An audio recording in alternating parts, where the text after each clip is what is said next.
Buenos días, bienvenidos. Estamos comenzando nuestro tiempo devocional en esta mañana. El día de hoy estamos revisando el Salmo número 99. Estamos en nuestro devocional número 99 basado en el libro de los Salmos. El día de hoy el título de nuestro devocional es Alabanza de la Santidad de Dios.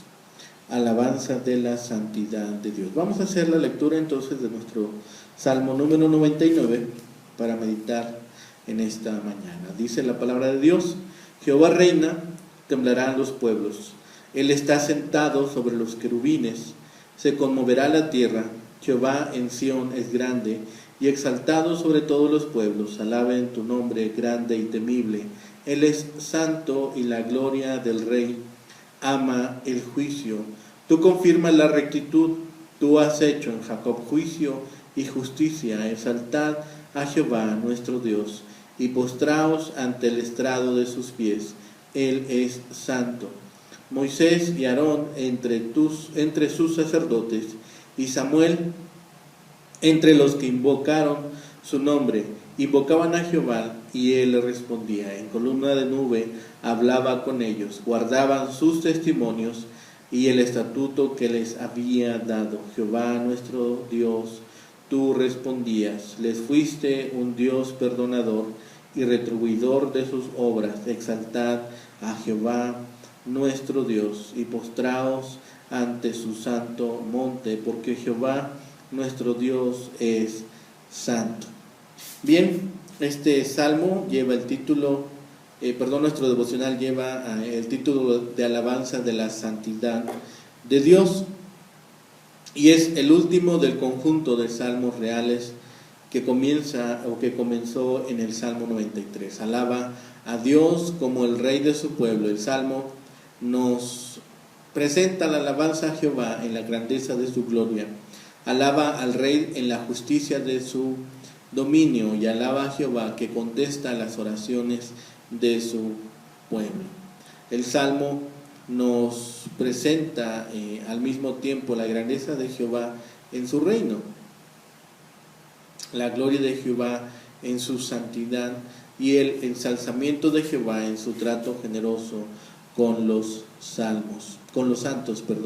Este salmo de alabanza exalta al Rey de Israel, al Dios Altísimo, hace un llamado a las naciones a adorarle. La idea distintiva de este salmo es la santidad de Dios. Dios es santo por su grandeza exaltada y sublime, por sus justos juicios y en su misericordia al responder las oraciones de sus santos sin comprometer su justicia. Su santidad produce exclamaciones de alabanza al comienzo del salmo y expresiones de intimidad y afecto al final.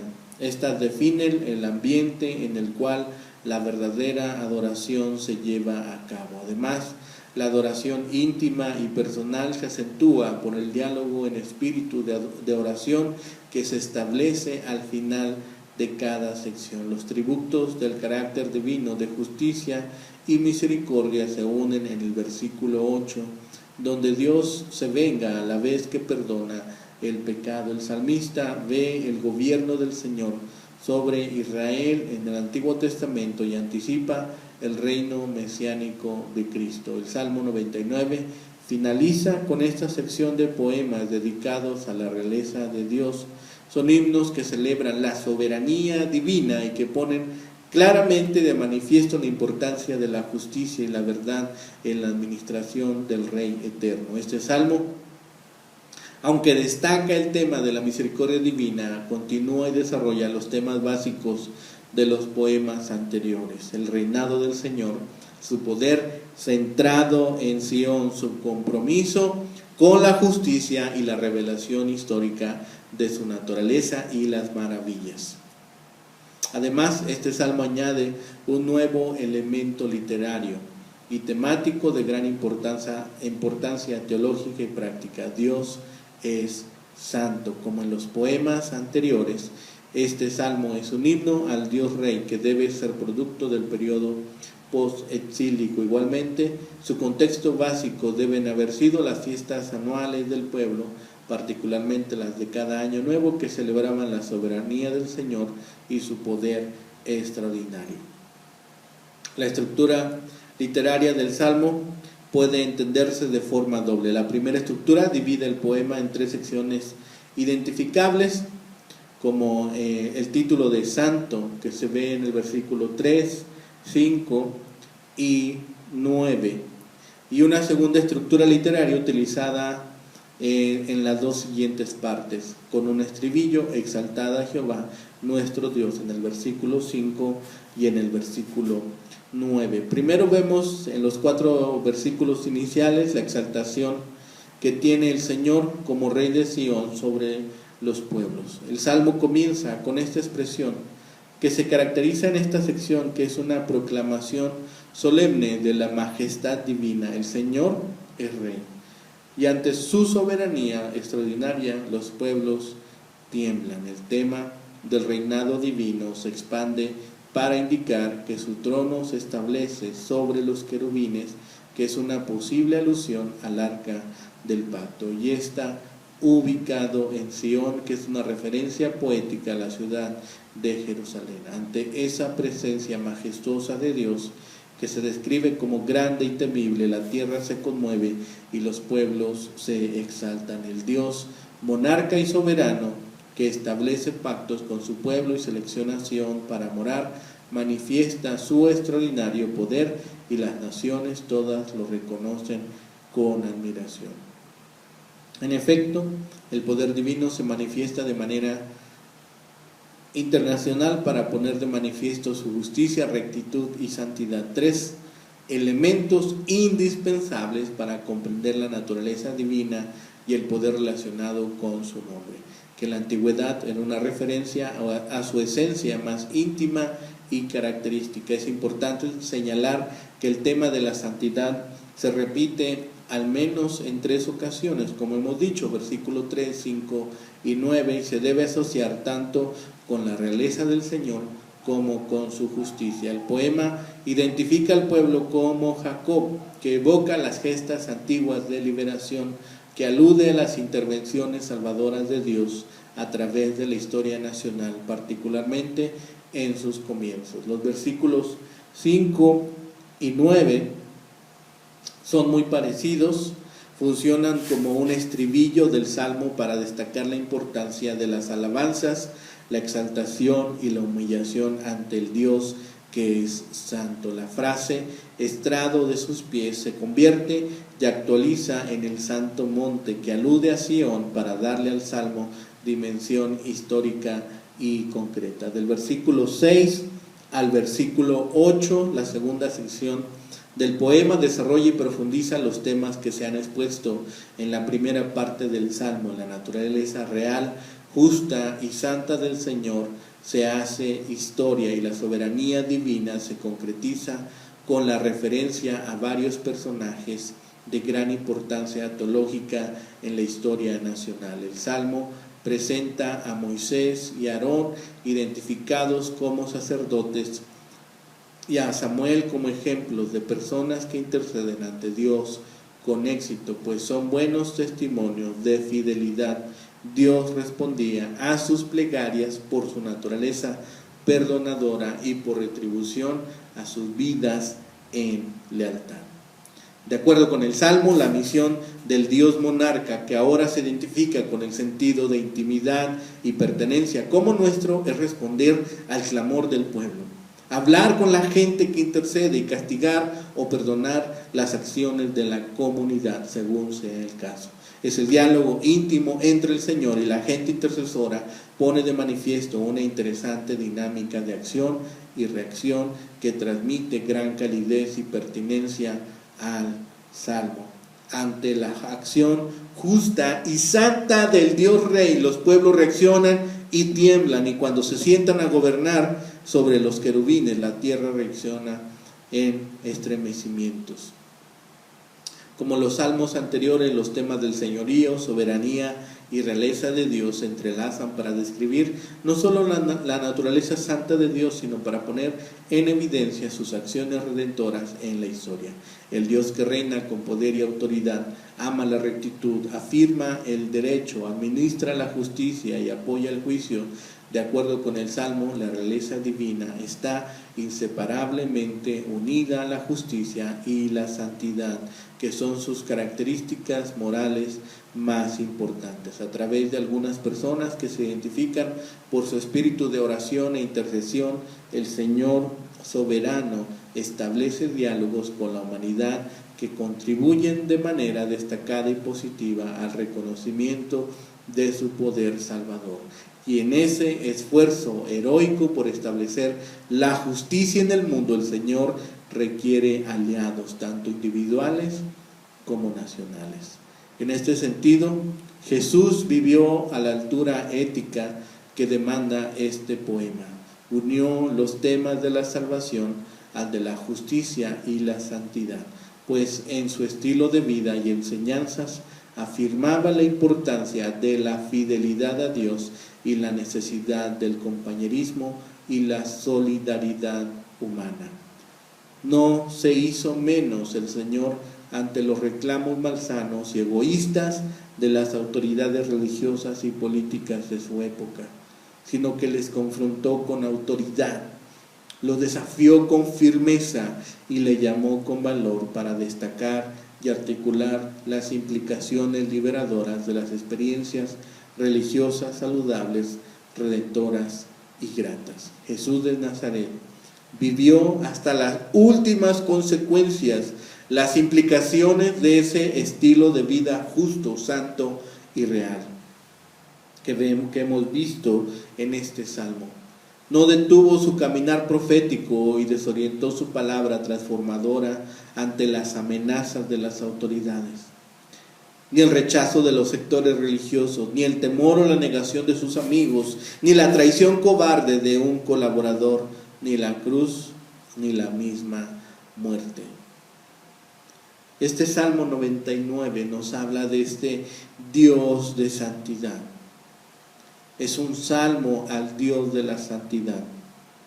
Es un salmo que nos revela la situación más elevada, el Padre entronizado, el Hijo administrador de su reino y el Espíritu intérprete de su voluntad a través de los dirigentes, las circunstancias en la piedad y el castigo. Dios es santo en su poder. Está sentado sobre los querubines. El arca estaba en el lugar santísimo. La grandeza y exaltada majestad de Jehová es motivo suficiente para que todos los pueblos alaben su santo nombre y teman también a Él. El arca estaba en el lugar santísimo y sobre ese lugar los querubines estaban colocados. Es una referencia a la creencia de que el trono de Dios en la tierra estaba encima del propiciatorio o la tapa del arca de la alianza entre las dos criaturas aladas conocidas con el nombre de querubines. Dios es santo en su justicia. La gloria del Rey ama el juicio. Han sido esta siempre la idea de que todo el poder de Dios está comprometido en realizar la justicia en cuanto es Rey del universo. Dios es santo en su misericordia. Moisés, Aarón y Samuel son mencionados como ejemplo de aquellos cuyas oraciones han recibido respuesta de parte de Jehová. La columna de nube se aplica especialmente a Moisés y Aarón y es una referencia al medio que Dios utilizó para comunicarse con su pueblo y guiarle en el desierto. Moisés y Samuel son citados como hombres poderosos en la intercesión en Jeremías. Les fuiste un Dios perdonador. No se refiere solamente a estos tres personajes mencionados, sino también a toda la nación. Y dice, retribuidor de sus obras, les hiciste pagar por sus malas obras. Si bien Dios perdona, sigue siendo necesario que reivindique su santidad, castigando a los culpables para que los seres humanos no piensen que hace caso omiso del pecado. En vista de la misericordia de Dios, se llama al pueblo a postrarse ante su santo monte, porque Jehová nuestro Dios es santo. La santidad del Rey es una cuerda de 3 dobleces que atraviesa este salmo. El salmista ve al Mesías como habiendo establecido su reino. Él se sienta en su trono por encima de los querubines. Estos seres, los querubines, son seres angelicales con cuerpo humano y alas. Tienen asignado el trabajo de vindicar la santidad de Dios en contra del pecado del ser humano. La visión del monarca en su trono es tan conmovedora que las naciones harían bien en temblar y la tierra en estremecerse. La triple referencia a la santidad de Dios nos recuerda a Isaías 6:3 y Apocalipsis 4:8. Esto debería llamarnos a la adoración ahora. Todos debemos reverenciar el grande y admirable nombre de Dios, debido a que simboliza su naturaleza, persona y reputación. Sin embargo, el nombre de Dios se ha usado tan a menudo en las conversaciones coloquiales que hemos perdido de vista su santidad. Cuán fácil es en la vida cotidiana tratar a Dios a la ligera. Si lo llama su Padre, viva de acuerdo con la dignidad del hombre de la familia. Reverencie el nombre de Dios tanto en sus palabras como en sus vidas. Que no se nos olvide esta parte. La santidad de Dios es terriblemente aterradora para los pecadores, pero un consuelo maravilloso para los creyentes. Dios es perfecto en moral y está separado de la gente y del pecado. No tiene debilidades ni defectos. Para los pecadores esto es aterrador debido a que todas sus deficiencias y maldades están al descubierto con la luz de su santidad. Dios no puede tolerar pasar por alto ni disculpar el pecado. Para los creyentes, la santidad de Dios les consuela porque cuando lo adoramos, salimos del lodo del pecado. En la medida que creemos en Él, somos santificados. Demos gracias, pues, a Dios por esta fidelidad que Dios siempre ha mostrado a su pueblo, por esta fidelidad que Dios está dispuesto a llevar adelante. Seamos fieles, seamos esforzados, pero sobre todo alabemos el nombre de Dios por su fidelidad. Alabemos a Dios por su misericordia y alabemos a Dios por su justicia. Que esa sea nuestra oración hoy en este día. Que el Señor les bendiga, que tengan un excelente día.